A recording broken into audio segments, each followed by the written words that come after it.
कुछ दिन पहले लाए हुए तीर यानी बाण रंगने के साथ रंग को डब्बे से अलग करने की जिम्मेदारी मेरे साथ इस छोटे नागरिक को भी मिलती है।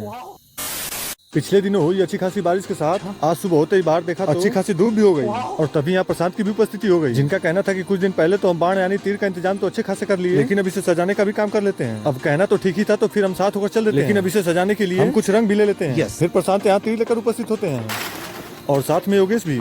अब मैं यहाँ रंग को डब्बे से अलग करता हूँ और फिर यहाँ शुरू होता है तीर सजाने यानी रंगने का कार्यक्रम। इसमें हमारे साथ कुछ बड़े भैया भी थे। अब कुछ ही देर में भैया तो रंग के चले जाते हैं, क्या बात है? लेकिन अब यहाँ मैं योगेश और प्रशांत बच जाते हैं। लेकिन अब थोड़ी देर यहाँ तीर रंगने के बाद रंग भी खत्म हो जाता है। फिर हम सब पासी की दुकान से रंग भी लाते हैं, जिसे अब खोलने की जिम्मेदारी हमारे देश के छोटे नागरिक को जाती है।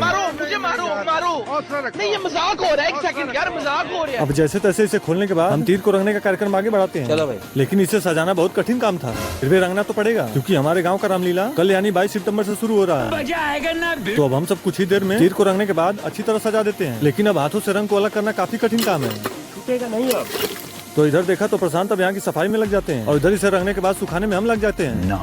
अब इसे यहाँ शाम तक हम छोड़कर घर चल देते हैं क्योंकि अब इनका इंतजार कब तक करेंगे। मिलते हैं नेक्स्ट ब्लॉग में।